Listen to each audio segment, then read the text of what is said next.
भाई बागी 1 और बागी 2 इन दोनों को छोड़ दो।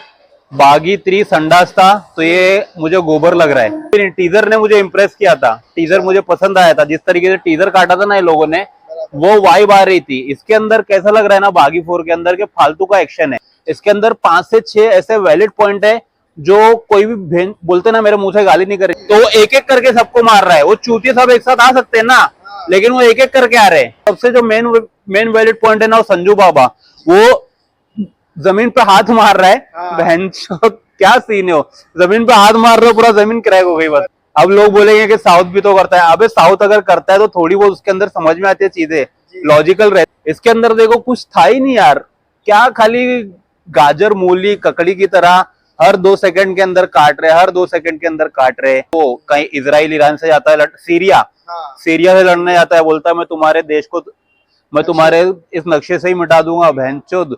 फिर ये एक अलग, ये चौथा बावासिर के गर्लफ्रेंड मिस हो गई या गुम। क्या बोलते हैं शाहिद भाई, बहुत बहुत स्वागत है आपका फिल्मी फजल में। तो फाइनली बागी 4 का ट्रेलर आ गया भाई। तो कैसा लगा आपको ब्रूटलिटी वाला ट्रेलर? बागी 4 भाई, बागी 1 और बागी 2 इन दोनों को छोड़ दो। बागी 3 संडास था तो ये मुझे गोबर लग रहा है। क्यों, अच्छा नहीं लगा आपको? नहीं मतलब जरा सा भी नहीं। टीजर ने मुझे इम्प्रेस किया था, टीजर मुझे पसंद आया था, जिस तरीके से टीजर काटा था ना ये लोगों ने, वो वाइब आ रही थी। इसके अंदर कैसा लग रहा है ना बागी 4 के अंदर के फालतू का एक्शन है। हर 2 सेकंड में काटम पीटी, इसको काट रहे उसको काट रहे। कोई रीजन तो होना चाहिए, और अगर रीजन है भी तो जो स्टोरी लग रही है ना मुझे, वो बागी 2 की लग रही है, जहां पर एक लव एंगल था, जहां पर इसकी प्रेमिका मर जाती है और वो उसका रिवेंज लेता है। अब इसके अंदर मर गई है या मिसिंग हो गई है वो देखना काफी ज्यादा इंटरेस्टिंग होने वाला है। लेकिन सेम प्लॉट है। आपको ऐसा लगता होगा कि भाई ज्यादा ब्रूटलिटी बताने से अच्छा लोगों ने एनिमल देखी, लोगों ने किल देखी, लोगों ने मार्को देखी, लोगों ने फतेह फिल्म देखी सोनू सूद की, तो उन सबसे इंस्पायर होकर आप ये बनाओगे तो मुझे नहीं लगता कि भाई कुछ भी आप डाल रहे हो, फालतू का एक्शन डाल रहे हो, मतलब का ही नहीं है। हर 2 सेकंड के बाद एक्शन, हर 2 सेकंड के बाद एक्शन, और लॉजिक नहीं है। मैं इस ट्रेलर में ना 3 मिनट 47 सेकंड का ऑलमोस्ट ट्रेलर है। इसके अंदर 5 से 6 ऐसे वैलिड पॉइंट है जो कोई भी बोलते ना मेरे मुंह से गाली नहीं कर रही। फालतू से फालतू यूट्यूबर जो है ना खाली बोल देगा अच्छा लगा ये लगा। कुछ 5 पॉइंट ऐसे गिना दूंगा ना एकदम लॉजिकल, जो किसी का बाप भी नहीं बता पाएगा। सबसे पहले आप मेरे को ये बता दो कि जो एक टाइगर है ना, एक टाइगर को बताया गया है ट्रेलर में, वो टाइगर इतना नकली लग रहा है। अगर आप बना रहे हो तो वीएफएक्स बेटर करो। दूसरा, टाइगर श्रॉफ को बंधा हुआ है, वो टाइगर श्रॉफ वहां पे बंधा हुआ है, उसको 25 वोल्ट का करंट लग रहा है, पूरा करंट लगते हुए बता रहे उस बंदे को, लेकिन वो करंट लगने के बाद भी जिंदा है। तीसरा, जब टाइगर श्रॉफ को कुल्हाड़ी लग रही है एनिमल में जब रणबीर कपूर को कुल्हाड़ी लगती है तो उसकी हार्ट सर्जरी होती है, और यहाँ पे कुल्हाड़ी लग रही है तो वो इजीली निकाल दे रहा है। चौथा, जब वो लड़ाई कर रहा है ना पार्टी में 100 लोगों से, तो वो एक एक करके सबको मार रहा है। वो चूतिए सब एक साथ आ सकते हैं ना, लेकिन वो एक एक करके आ रहे हैं। तो दिखाने की सब कोशिश क्या है, तो इसमें लॉजिक का है, मेरे को ये बताओ ना। और भी ऐसी बहुत सारी चीजें ट्रेलर में जो फालतू की है। और सबसे जो मेन वैलिड पॉइंट है ना वो संजू बाबा, वो जमीन पे हाथ मार रहा है। बहन क्या सीन है, वो जमीन पे हाथ मार रहे हो, पूरा जमीन क्रैक हो गई बताओ। अब लोग बोलेंगे कि साउथ भी तो करता है। अबे साउथ अगर करता है तो थोड़ी बहुत उसके अंदर समझ में आती है चीजें, लॉजिकल रहती है। इसके अंदर देखो कुछ था ही नहीं यार, क्या खाली गाजर मूली ककड़ी की तरह हर 2 सेकंड के अंदर काट रहे, हर 2 सेकंड के अंदर काट रहे।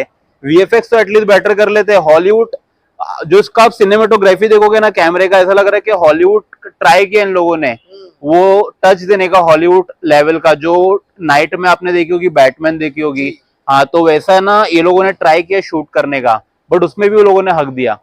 तो पूरा एकदम नकली लग रहा है भाई ट्रेलर। और एक और चीज आपको हाईलाइट करना चाहूंगा, एक जो उसका डायलॉग था, आपको याद होगा कि बागी हाँ मैं उसके ऊपर भी आने वाला था। चलो डायलॉग का तो क्या है यार, ले लिया तो कोई इतनी बड़ी बात नहीं है, बट सेम चीज रिपीट करना, वही बनाना। पहले प्रेमिका फंसी हुई रहती है, फिर प्रेमिका का बदला, फिर भाई खत्म हो गया तो पूरी दुनिया से लड़ने जा रहा है। वो कहीं इजराइल ईरान से जाता है, सीरिया से लड़ने जाता है, बोलता है मैं तुम्हारे देश को, मैं तुम्हारे इस नक्शे से ही मिटा दूंगा बहनचोद। फिर ये एक अलग, ये चौथा बावासिर के गर्लफ्रेंड मिस हो गई या गुम गई। तो इसके पास यही है क्या भाई, साजिद नाडियाड वाला सर के पास कोई यूनिक स्टोरी है क्या? नहीं। लुक, मैं ना काफी ह्यूज फैन रहा हूँ साजिद नाडियाड वाला सर का। एंड वर्धा नाडियाड वाला मैम का, क्योंकि मैं मिला भी हूं उनसे और काफी ज्यादा रिस्पेक्ट करता हूं। लेकिन अगर आप ऐसी ऐसी क्रिंज फिल्में बनाओगे तो भाई कौन देखने जाएगा। हाउसफुल 5 बनाई आपने, इतनी वाहियात कॉमेडी, वल्गर कॉमेडी। अगर आप कोई फ्रेंचाइजी बना रहे हो तो उसके साथ भाई बोलते ना जस्टिस करो। आप बागी 1 बनाए, दूसरी पे आए, पहली तो उसका कोई अता पता नहीं, तीसरी बनाया, दूसरी से उसका कोई अता पता नहीं। पहली में श्रद्धा कपूर थी, तीसरी में फिर श्रद्धा कपूर उठ के आ गई, दूसरी में कोई और थी, दिशा पटानी, अभी चौथी में कोई और। तो भाई स्टोरी कनेक्ट होना ना वो जरूरी है। मैं बार बार बोलता हूँ कि साउथ इंडस्ट्री से सीखो कि स्टोरी को कैसे, अगर ये लोग मूवी कोई बनाते ना तो पहली स्टोरी को ना दूसरी स्टोरी से कनेक्ट रखते। आप मलयालम इंडस्ट्री को ले लो, ये लोग अगर अपनी कोई फ्रेंचाइजी खड़ी करते ना तो पहले से दूसरा, दूसरे से तीसरा, तीसरे से चौथा ऐसा पार्ट कनेक्ट होता ही है स्टोरी। तो उससे कैसा ना जो ऑडियंस है ना उनका दिल दिमाग गुर्दे फेफड़े लगे हुए रहते हैं। आप कुछ भी स्टोरी के नाम पे, स्क्रीन प्ले के नाम पर कुछ भी बनाओगे, कुछ भी पेल लोगे तो वो चीजें समझ में नहीं आती मेरे। और मैं बार बार बोलता हूँ कि जो अभी सिनेमा देखने का नजरिया है ना लोगों का, वो काफी ज्यादा बढ़ गया है। बॉक्स ऑफिस पर देख लो लोग पिक्चरों का क्या हाल हुआ है, मुझे बताने की जरूरत नहीं है। बड़ी बड़ी पिक्चरें पानी नहीं मांग रही बॉक्स ऑफिस पे। तो बनाओ तो अच्छा सिनेमा बनाओ, वरना मत बनाओ भाई। रेटिंग्स की बात करें तो कितना रेट करेंगे आप? मैं रेट नहीं करूंगा, जैसे कि मैंने पिछले वीडियो में बताया था जब आपने मेरा रिएक्शन लिए थे द बंगाल फाइल और टीजर पे। आपने बोला था कि भाई इसका कलेक्शन क्या होगा फर्स्ट डे का। देखो कलेक्शन मार ले, कलेक्शन भले ही कर ले 15 करोड़, 20 करोड़, 25 करोड़, 30 करोड़ कर ले, चलो मान लिया first day box office collection. लेकिन वीकेंड के बाद क्या, असली कहानी शुरू होती है वीकेंड के बाद। मंडे जो पिक्चर पास हो गई वो हो गई, चलो एक बार को मान लिया वीकेंड पे ही पास हो गई और पिक्चर ने 200, 250, 300 करोड़ कमा भी लिया। लेकिन ये बोलते ना बॉलीवुड इंडस्ट्री का गला घोटने की तरह इंडियन इंडस्ट्री है ना उसके गला घोटने के बराबर है। आज मैं बोलता हूं कि अगर आप फिल्में बनाना सीख रहे हो ना, तो अगर आपको सीखना है तो मलयालम इंडस्ट्री से सीखो, ओडिया इंडस्ट्री से सीखो, तेलुगु इंडस्ट्री से सीखो। इनकी भी फिल्में आती है गलत, ऐसा नहीं, इनके इधर भी गोबर बनता है। लेकिन ये कहीं ना अपने कंटेंट पे ध्यान देते हैं, और खास करके मलयालम इंडस्ट्री जो कि कम बजट में अच्छी फिल्में बनाना जानती है। तो रेटिंग वेटिंग कुछ नहीं है भाई सबके लिए। देखते अगर मूवी अच्छी निकल गई, एक्सपेक्टेशंस है। जो डायरेक्टर है फिल्म के, ये तेलुगु इंडस्ट्री के डायरेक्टर हैं, क्या नाम है इनका, हर्षा। हाँ, ए हर्षा। इन्होंने काफी फिल्में बनाई है, तारीफ तो सुना हूं, बट वही बात है, अगर खंबे में ही दम नहीं है तो कब तक संभालेगी जमीन, लुढ़क ही जाएगा। तो let's see, wait and watch. Thank you so much Shahid भाई।